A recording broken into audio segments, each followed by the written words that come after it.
राम राम हरे हरे, हरे कृष्णा कृष्ण कृष्ण हरे हरे, राम हरे हरे, हरे कृष्णा कृष्ण कृष्ण हरे हरे, हरे राम राम राम हरे हरे, हरे कृष्णा कृष्ण कृष्ण हरे हरे,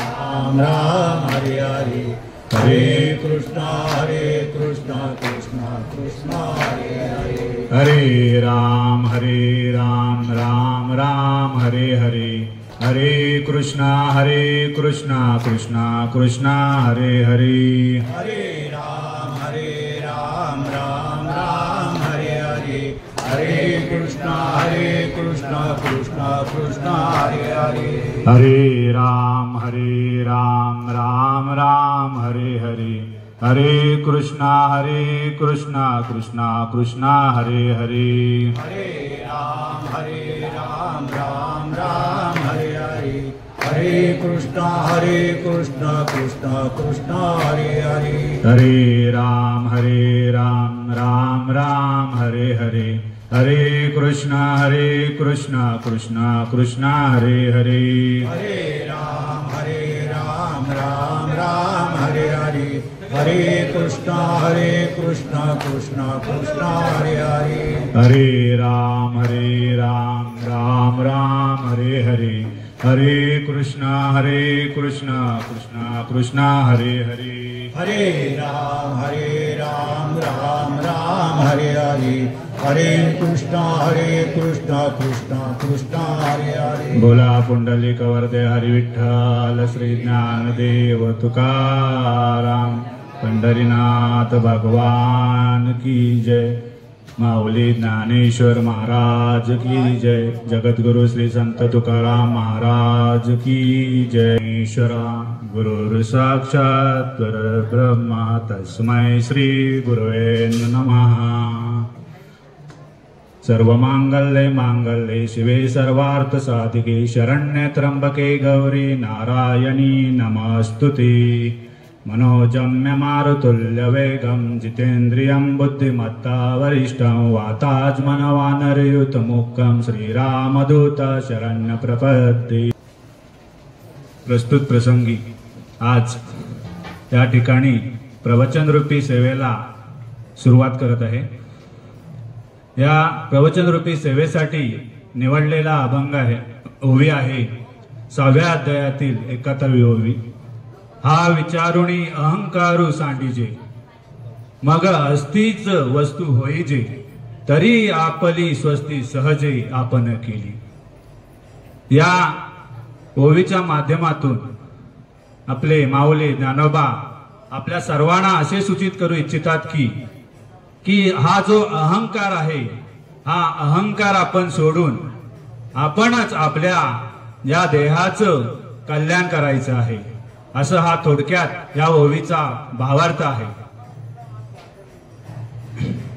अहंकार प्रथम आपल्याला काय माऊली काय म्हणतात की या अहंकारामध्ये आज जर आपण ह्या पृथ्वी तळावरती पाहिलं तर या प्रत्येक मनुष्याच्या अंगामध्ये, मनुष्याच्या देहामध्ये काय आहे तर कोणत्या ना कोणत्या स्वरूपाचा का अहंकार हा स्थापित झालेला आहे। हा अहंकार आपल्याला या नाम स्वरूपातून, नाम स्मरणामधून, माऊलीचे नाम स्मरण, विठोबारायाचे नाम स्मरण करून आपल्याला हा अहंकार काय करायचा आहे, बाजूला करायचा आहे। माऊली काय म्हणतात, हा अहंकारच सांडीजे। अहंकार काय म्हणतात, सांडीजे। याचा अर्थ काय की माऊली असं नाही म्हणत की आपल्याला अहंकार हा मारून टाकायचा आहे, का अहंकार ही अशी गोष्ट आहे की ती आपण मारू शकत नाही, ती आपण आपल्या ह्याच्यातून बाजूला करू शकतो, आपण तिचा त्याग करू शकतो। म्हणजेच काय तर आपल्याला काय करायचं आहे, अहंकार हा त्याग करायचा आहे। आता हा अहंकार त्याग करण्यासाठी आपल्याला काय करावं लागेल तर आपल्याला काय करावं लागेल, नामस्मरण करावं लागेल, आपल्याला सद्गुरूला शरण जावे लागेल, आपल्याला सद्गुरूच्या माध्यमातून आपल्याला श्रवण रूपी, शुद्ध श्रवण रूपी सेवा करायची आहे। हे काय म्हणजे शुद्ध श्रवण म्हणजे काय, फक्त आपण काय करतो की आपल्याला काहीतरी वेगवेगळ्या तालामध्ये वेगवेगळ्या सुरामध्ये आपण भजन करतो, बरोबर आहे. हे भजन करत असताना काय करतो की तो एक वेगळ्या प्रकारची चाल म्हणतोय, मग मला मी त्याच्यापेक्षा आणखी वेगळ्या प्रकारची चाल म्हणणार. आणखी म्हणजे काय, थोडक्यात एकावर एक आपण शिरजोर करायला सुरुवात करतो. ही शिरजोर करत असताना काय करतो की आपल्याला हे कळत नाही की आपण काय करतोय. म्हणजेच काय, तो माझ्यापेक्षा श्रेष्ठ ठरतोय, मग मी त्याच्यापेक्षा श्रेष्ठ व्हायला पाहिजे. हा जो आहे तो हा काय आहे, अहंकार आहे. मग माऊली म्हणतात हा अहंकारच आपल्याला काय करायचा आहे, बाजूला करायचा आहे. तत्पूर्वी ही प्रवचन सेवा आपली अशीच पुढे सुरू करण्यापूर्वी थोडासा माझा परिचय देतो तुम्हाला. आज या क्षेत्रामध्ये, या परमार्थामध्ये, क्षेत्र म्हणण्यापेक्षा या परमार्थामध्ये येण्याचं कारण काय. लहानपणापासून परमार्थाची ही गोडी होतीच, परंतु मध्यंतरीच्या काळात आपण म्हणतो आपला संसार आहे, बाकी इतर गोष्टी आहेत, त्याच्या माध्यमातून आपण परमार्थाकडून काय होतो, अलिप्त होतो आणि त्या संसार गाड्यामध्ये आपण कार्य करत राहतो. हे कार्य करत असताना आपण काय करतो, पूर्णपणे आपण परमार्थ विसरलेला असतो. हा परमार्थ कसा करायचा असतो, म्हणून या परमार्थामध्ये आमच्या सौभाग्यवती हबप श्रावणी सुतार यांच्या माध्यमांचं सोबत जात असताना मलाही जी परमार्थाची गोडी लहानपणी होती ती परमार्थाची गोडी आणखी नव्याने सुरू झाली आणि या माध्यमात येण्याचं सुरुवात केलेली आहे. आज माझं हे पहिलंच प्रवचन रूपी सेवा आहे. दळवी महाराजांच्या मठात मला ही सेवा करण्याचं त्यांनी मला जे संधी दिली की चला पहिलंच प्रवचन असून सुद्धा त्याने मला एवढ्या सर्व श्रोत्या वर्गांच्या समोर बोलण्यासाठी ही जी संधी दिली त्यांचं प्रथम मी खूप खूप धन्यवाद देतो. आणि आपल्या प्रवचन सुपीला थोडासा वेळ कमी आहे, त्यामुळे आपण पुढे सुरुवात करूया. तर माऊली काय म्हणत होते की अहंकार आपल्याला सोडायचा आहे, मग त्यासाठी आपल्याला काय करायचं आहे, नामस्मरण करायचं आहे. आता बघा, आपण तुम्ही म्हणत असाल सगळेजण आम्ही नामस्मरण करतोय. आता सर्वात पहिल्यांदा काय, माझ्या कितीतरी पटीने ज्ञानी वर्ग, तुम्ही श्रोते वर्ग समोर बसलेला आहात. म्हणजेच काय, सूर्याच्या तेजावर समोर मेणबत्ती लावल्यासारखं आहे, पण त्याच्यामधली मेणबत्ती हा मी आहे, हे आहे. त्यामुळे काय असेल तर ते सर्वांनी समजून घ्यावे ही नम्र विनंती. प्रवचन रूपी सेवेचा सुरुवात करताना कसं आहे, अहंकार आपल्याला बाजूला करायचा आहे. मग त्यासाठी काय म्हटलं मगाशी की नामस्मरण करायला पाहिजे. आता नामस्मरण करताना कसं करणार आपण, नामस्मरण करताना आपल्याला काहीतरी माहित पाहिजे. मग त्यासाठी आपण काय करतो, एखाद्या सद्गुरूकडे जातो किंवा एका गुरु पकडतो जो आपल्याला जपमाळ देतो आणि काही मंत्र देतो. परंतु तेवढं घेतलं म्हणजे आपण तो गुरु केला किंवा तो सद्गुरू झाला असं आहे का, किंवा तो शिष्य झाला असं आहे का, नाही. जे काय परमार्थामध्ये जे नीती नियम जे काय दिलेले आहेत त्याचं पालन करणं तर गरजेचं आहेच आपल्याला. मग हे पालन करत असताना आपण ते सगळ्या गोष्टी नीती नियम आपण पाळतो का, हा पहिला प्रश्न आला, बरोबर आहे. हे हा झाल्यानंतर दुसरा विषय येतो की काय, आपण काय करतो, कोणाचे तरी भजन कीर्तन प्रवचन ऐकतो, बरोबर आहे. फक्त ऐकण्याचं काम करतो, श्रवण करण्याचं काम करतो. असंच वेगवेगळी कीर्तन ऐकून आपण काय करतो, कीर्तन करायला सुरुवात करतो किंवा प्रवचन करायला सुरुवात करतो. मग हे सर्व करत असताना काय होतंय की आपण स्वतःच आपलं श्रवण किंवा चिंतन म्हणणं हे आपलं काहीच नाहीये. आपण काय केलंय, दुसरे जे सांगतायत, दुसरे जे आपल्याला सांगतायत ते आपण ऐकत चाललोय. आपलं वाचन आहे का याच्या मागे, आपण काहीच वाचन नाही केलेलं आहे. आपण गाथा नाही वाचलेल्या आहे, आपण ज्ञानेश्वरी नाही वाचलेली आहे, आपण इतर जे ग्रंथ आहेत ते वाचलेले नाहीत. फक्त काय करतोय, आपण नित्य नेमाने हरिपाठ करतोय, भजन करतोय आणि कीर्तन ऐकतोय, बरोबर आहे. पण ह्या कीर्तनामागे जे समोरचे कीर्तन आपल्याला सांगतायत किंवा जे प्रमाण देतायत, प्रवचन रूपातून जे काही प्रमाण देतायत, ही प्रमाण खरी खोटी आहेत हे आपण पडताळून पाहिलं का. मग पडताळून पाहणे म्हणजे काय की आपल्याला वाचन करणं गरजेचं आहे. त्या गाथेचं, त्या ज्ञानेश्वरीचं, इतर वेदांचं, इतर ग्रंथांचं आपल्याला वाचन करणं गरजेचं आहे. यासाठी माऊलींनी काय केलंय, आपल्याला पूर्ण एवढ्या मोठ्या भगवद्गीतेच्या संस्कृत श्लोकांचं आपल्याला ज्ञानेश्वरीमध्ये रूपांतर करून दिले. एवढ्या 9,000 ओव्यांचं 3,500 आमचे दृष्टांत देऊन ही ज्ञानेश्वरी आपल्याला सोप्या पद्धतीने समजावण्याचा प्रयत्न माऊलींनी केलेला आहे.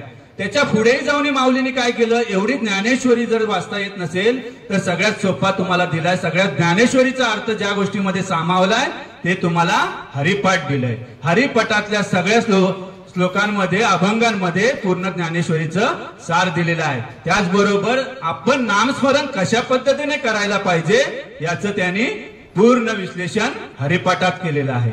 बरोबर आहे. आता मी माझं वाचन अजून तेवढं परिपूर्ण झालेलं नाहीये, त्यामुळे मी तुम्हाला काही जास्त प्रमाण देऊ शकत नाही.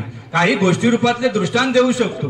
बरोबर आहे. म्हणजे हे नामस्मरणाची कशी जी काही शक्ती आहे, या शक्तीचं पहिलं तुम्हाला मी एक साधं सोपं उत्तर देतो की आपण रामायण सगळ्यांनी ऐकलेलंच आहे, वाचलेलं आहे, पिक्चर स्वरूपात, सिनेमा स्वरूपात आपण पाहिलेलं आहे सर्वांनीच. कोणाला रामायण माहित नाही असं नसणारच आहे. बरोबर आहे की नाही.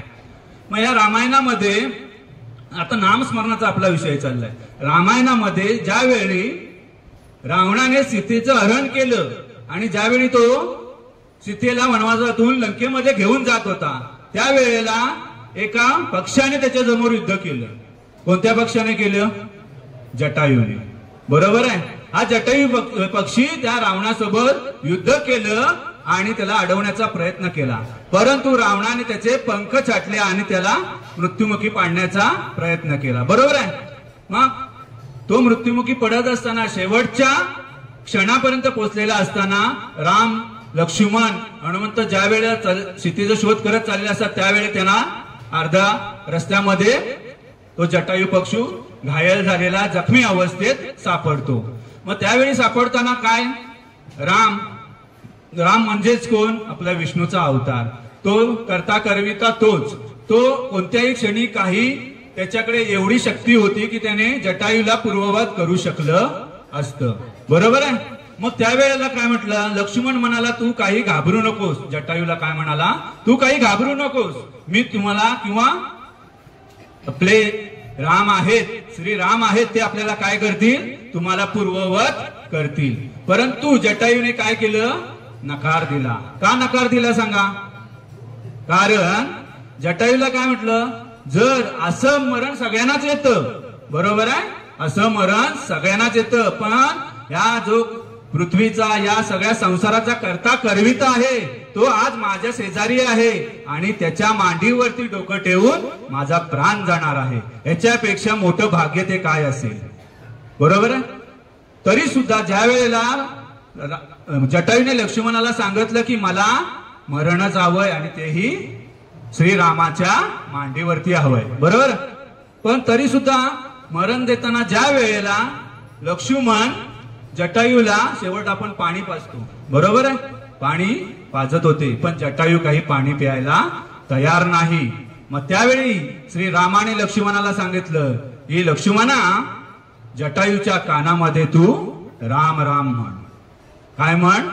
राम राम राम राम म्हणत राहा. जोपर्यंत तू पाणी पित नाही तोपर्यंत तू काय करत राहा? राम राम राम म्हणत राहा. लक्ष्मणाने ती कृती केली. शेवटी आपले बंधू स्वयं श्री भगवान आपल्याला सांगतात म्हटल्यावरती ते करायला पाहिजे. ज्या वेळेला लक्ष्मणाने जटायूच्या कानामध्ये राम राम म्हणायला सुरुवात केलं आणि त्यावेळेला त्याने ते पाणी ग्रहण केले, झालं तिथे जटायूचे प्राण गेले. पुढे दरमजल करत जात असताना शेवटी लक्ष्मणाला राहवलं नाही. लक्ष्मणाने काय विचारलं श्रीरामाला की प्रभू हे असं का, कसं घडलं?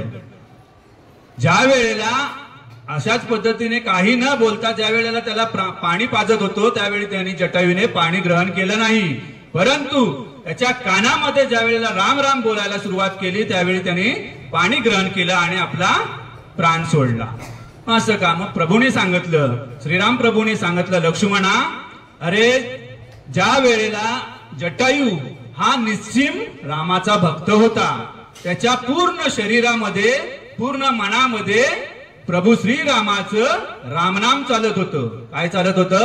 राम नाम चालत होतं. म्हणजे त्याचे कायम पूर्ण शरीरच राममय झालं होतं, म्हणून तो त्याचं शरीर, त्याची जिभा सर्व रामाचा उच्चार करत होती. मग जर रामाचा उच्चार त्याचा अखंड चालू होता, जर ज्या वेळेला तो पाणी पाजायचा प्रयत्न करेल त्यावेळेला त्याचं ते रामनाम थांबणार होतं, म्हणून तो पाणी ग्रहण करत नव्हता. परंतु ज्या वेळेला लक्ष्मणा, तू ज्या वेळेला त्याच्या कानामध्ये रामनाम बोलायला सुरुवात केलीस त्यावेळेला कानाच्या वाटे पूर्ण शरीरात पुन्हा राम नाम चालू राहिला आणि चालू राहिल्यानंतर अखंडपणे राम नाम चालू असताना त्याने पाणी ग्रहण केले आणि आपला प्राण सोडला. म्हणजेच काय, एवढी या नामस्मरणामध्ये ताकद आहे. म्हणून माऊली काय म्हणतात, अहंकार सोडून नामाचा जप करा, नामस्मरण करा आणि तुमचा जो अहंकार आहे तो अहंकार काय करा, बाजूला ठेवा. अहंकार आपण मारू शकत नाही, कारण अहंकार ही कोणती एक वस्तू नाही किंवा एखादं प्राणी नाही, एखादा जीव नाही आहे. मग काय आहे ती एक, ते जसा आत्मा कसा, आत्म्याला काय आहे, मरण आहे का आत्म्याला, नाही ना. तसाच अहंकार पण एक गोष्ट आहे, ती आपली कधीही मरू शकत नाही, ती आजीवन राहणारी गोष्ट आहे. पण आपण नामस्मरणाने, श्रवणाने, सद्गुरूच्या सानिध्यात राहून आपण हे अहंकार बाजूला करू शकतो. जर अहंकार बाजूला झाला तर आपलं पूर्ण शरीर ब्रह्मरूप होऊन आपलं काय होणार आहे, कल्याण होणार आहे. आणि हे कल्याण कोण करणार आहोत, आपलं आपणच कल्याण करणार आहोत. यासाठी आपल्याला दुसरा कोण येऊन उपदेश करण्याची गरज नाही. म्हणजेच काय आहे, आपल्याला काय करायचं आहे, नामस्मरण करायचं. यासाठी आपल्याला काय करावं लागते, पहिल्यांदा आपल्याला सद्गुरूच्या चरणाशी जावं लागतंय. म्हणजेच काय, सद्गुरू शिवाय आपल्याला कोणताही मार्ग नाही. म्हणजेच काय, सद्गुरू वाचूने सापडे ना सोय, धरावे ते पाय आधी आधी. या युक्तीप्रमाणे आपल्याला काय करायचंय, सद्गुरूंना शरण जायचंय आणि सद्गुरूंचा मार्ग घेऊन, सद्गुरूंचं आचरण करून. नुसतं सद्गुरूंचं आचरण म्हणजे काय, सद्गुरूंचा अनुभव, सद्गुरू कोणत्या पद्धतीने वागतायत, सद्गुरू आपल्याला कोणत्या मार्गाचा उपदेश करतायत, आपल्याला कोणत्या मार्गाने जायला सांगतायत, याचा पूर्णपणे अनुसरण करायला पाहिजे. काय करायला पाहिजे, अनुसरण, आचरण करायला पाहिजे. जर तुम्ही एखाद्या गोष्टीचं आचरण करत नसाल तर कोणत्याही पद्धतीचं कार्य फलित होत नाही, ते कार्य तुमचं अर्धवटच राहतात. माऊली पुढे काय म्हणतात, ज्या वेळेला तुम्ही भजन करता, कोणताही मार्ग न जोपासता, सद्गुरूंचं अनुसरण, आचरण न करता, ज्यावेळी भजन करता, कीर्तन करता, प्रवचन करता, त्यावेळेला काय होतं सांगा, हे आपण एक प्रकारची शाळेमध्ये कवायत करतो ना, कवायत, त्या पद्धतीचा मार्ग आहे. याचं तुम्हाला कोणत्याही पद्धतीचं फळित नाही. याच्या पद्धत मधून तुम्हाला तुमच्या शरीरात मधले कोणतेही गुणदोष हे नाहीसे होणार नाहीत. म्हणजेच काय, तुम्हाला आचरण आणि शुद्ध श्रवण, हे तुम्हाला शुद्ध श्रवण म्हणजे काय, उत्तम पद्धतीचे आणि उत्तम पद्धतीने वाचन करणं, मनन करणं, चिंतन करणं, हेच म्हणजे शुद्ध श्रवण आहे. हे शुद्ध श्रवण तुम्हाला काय करायचंय, आचरणात आणायचंय. आपण परमार्थ म्हणतो, परमार्थ करताना काय म्हणतो की मी परमार्थ करतो. काय करतो, परमार्थ. मग परमार्थाचे किती प्रकार आहेत, परमार्थाचे प्रकार किती आहेत, तर माझ्या अल्पबुद्धीप्रमाणे, माहितीप्रमाणे परमार्थाचे 2 प्रकार आहेत. एक आहे संसार धरून करणारा आपण परमार्थ, त्याला म्हणतो आपण विचारांचा परमार्थ. आणि दुसरा परमार्थ त्या आहे तो कृतीचा परमार्थ आहे. कृतीचा परमार्थ हा आपल्यासारख्या माणसांना झेपावत नाही. का झेपावत नाही, कृतीच्या परमार्थामध्ये काय आहे, प्रत्यक्ष तुम्हाला कृती करावी लागते. म्हणजेच काय करावं लागतं, यज्ञ, याग, धर्म, त्याच्यानंतर तपश्चर्या, ह्या गोष्टी कोण करतात, साधू संत करतात. ते आपल्याला शक्य आहेत का हो, आपण नाही तपश्चर्या करू शकत. बरोबर आहे, कारण आता सांगायचं झालं तर 1 तास आणि 2 तास कीर्तनाला किंवा प्रवचनाला बसायचं म्हणजेच मोठं अवघड काम असतं. तिथे आपण वर्षानुवर्ष तपश्चर्या करणं शक्य आहे का, आणि आताच्या युगात तरी शक्य आहे का. प्रत्येकाचं कर्म आहे, ते कर्म तर करायलाच पाहिजे. बरोबर आहे, आपण संसार मध्ये असलेली सगळी मंडळी आहोत. बरोबर आहे, संसार सोडून कोण या पंथात आलेला आहे का हो, संसार हा सगळ्यांनाच आहे ना. मग हा संसार करत असताना आपल्याला तो परमार्थ करायचा, म्हणजे आपल्याला झाला काय, कृतीचा परमार्थ. दुसरा परमार्थ कोणता आला, विचारांचा परमार्थ.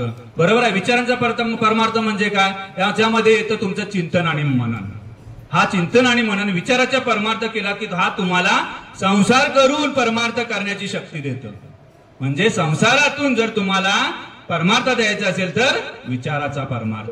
आणि जर परमार्थ तुम्हाला जर संसाराचा परमार्थ किंवा संसाराचा पूर्णपणे कंटाळा आला असेल, संसारातून तुमची सगळी आसक्ती निघून गेली असेल, तर तुम्ही कोणता परमार्थ करायचा आहे, कृतीचा परमार्थ करायचा आहे. म्हणजेच काय, थोडक्यात आपण त्याला संन्यासी म्हणतो. बरोबर आहे, म्हणजे संन्यास घेऊन आपण जो परमार्थ करणार तो कृतीचा परमार्थ आहे.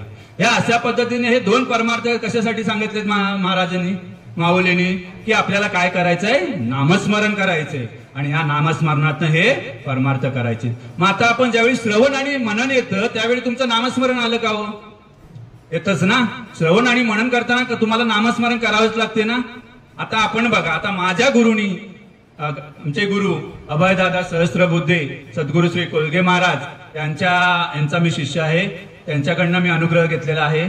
त्यांच्या माहितीप्रमाणे त्यांनी जे मला काय जे ज्ञान दिलं, जे काही मला ज्या काही गोष्टी सांगितल्या त्याप्रमाणे आपलं नित्यनियम काय असतो, पहाटे उठून आपल्याला स्नान करून आपल्याला देवपूजा करून आपल्याला जपमाळ करायची असते, हरिपाठ करायचा असतो, सायंकाळी हरिपाठ करायचा असतो. बरोबर आहे. त्या साध्या ठराविक गोष्टी सांगितलेल्या आहेत सुरुवातीच्या घडीला आपल्याला. बरोबर आहे. त्यानंतर पुढे पुढे जाऊन तुम्ही ज्ञानेश्वरी, तुकाराम गाथा, बरोबर आहे, यांचं खोलवर जाऊन वाचन चिंतन मनन आपण करू शकतो. पण सुरुवातीला साध्या भक्ताला काय सांगितलेले आहेत, हरिपाठ करणे आणि जपमाळ करणे. बरोबर आहे. आता आपण जर आता तुम्ही सगळे ज्ञानी माणसात, पण यातले प्रत्येक जण आपण करतो का हो सकाळी उठल्यापासून?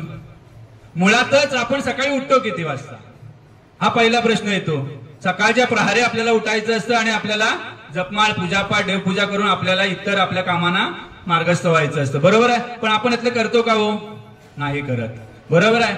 मग याला पर्यायी मार्ग दिले तुम्हाला. जसा नाही करत ठीक आहे, काही ना शक्य नाही, काही ना शक्य नाही का? काही खूप कामं असतात, कर्म आपले तसे असतात. सकाळी पहाटे उठून कामावर जायचं असतं, हे उशिरा यायचं असतं, दिवसभर काम करून आपल्याला वेळ नसतो. बरोबर आहे. शरीर थकलेलं असतं. मग अशा वेळेला आपण काय करायला पाहिजे, जो काही वेळ मिळतो आपल्याला किंवा दिवसभर आपण काम करत असताना काय करायचंय, नामस्मरण करायचंय. बरोबर आहे. मग हे नामस्मरण आपण कोणत्या पद्धतीने करायचंय, चिंतन आणि मनन. आपल्याला काही लोकांना दाखवायचं नाहीये की मी नामस्मरण करतोय. बरोबर आहे ना. मोठमोठ्याने ओरडून आपल्याला नामस्मरण करायचं नाहीये. ते चिंतन करायचंय, मनन करायचंय. आपल्या हृदयातून ते पूर्ण हृदयातून परमेश्वरापर्यंत पोहोचेल असं आपल्याला नामस्मरण करायचंय. बरोबर आहे की नाही. मग हे नामस्मरण करत असताना माऊलीने काय सांगितलंय, तुम्ही काय करा, विचारांचा परमार्थ घ्या. बरोबर आहे. आलं लक्षात.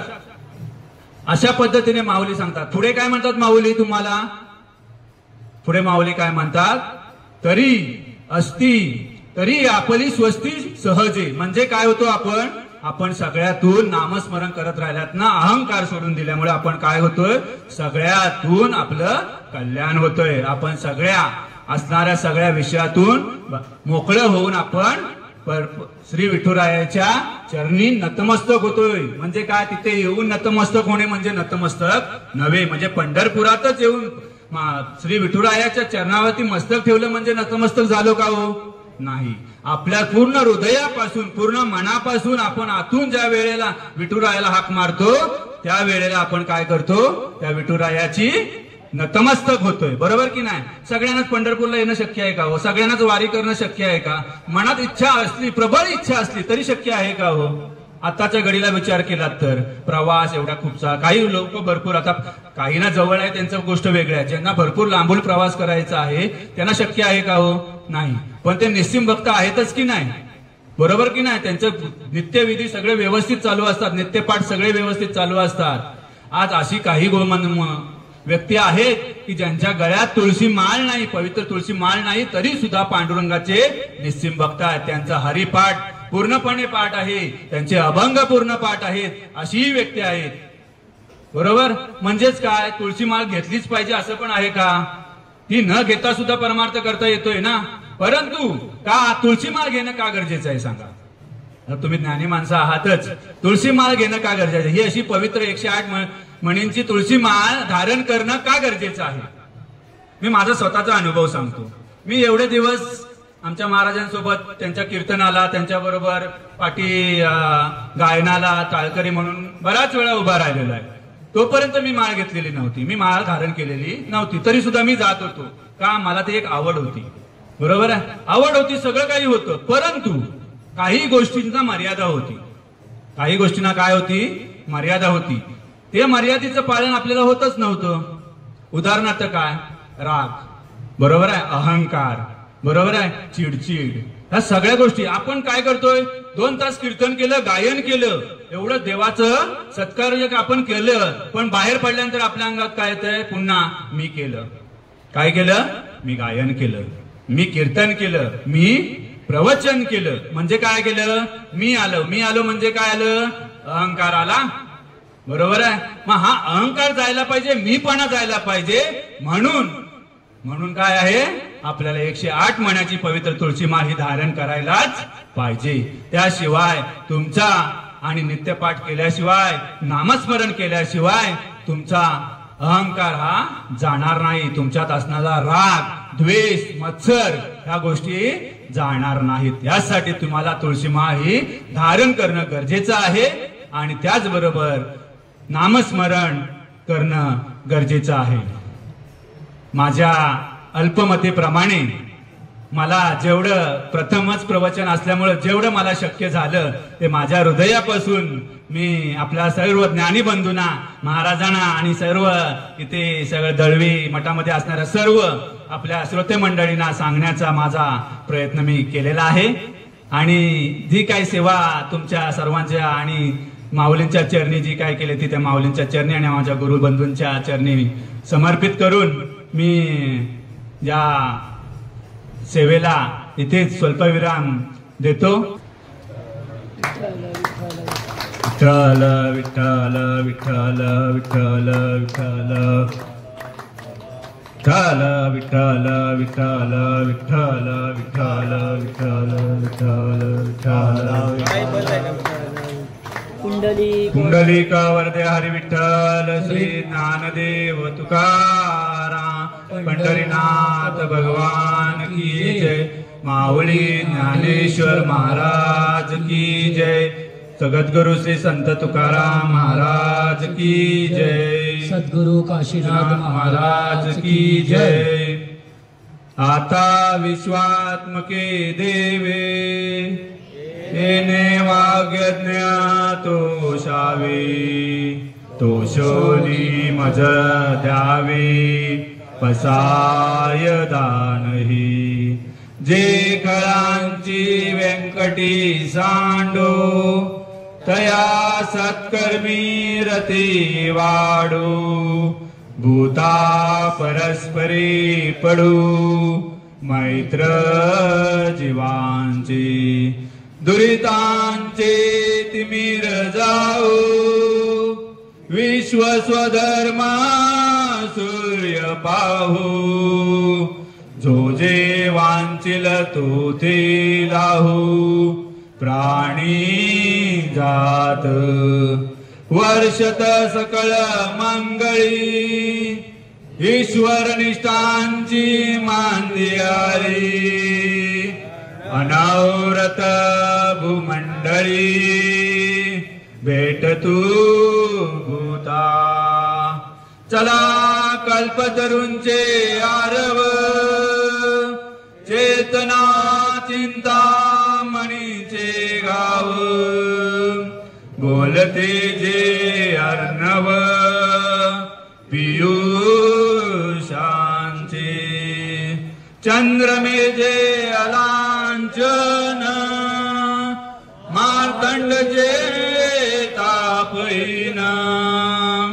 ते सर्वाई सदा सज्जन सोय रे होतु.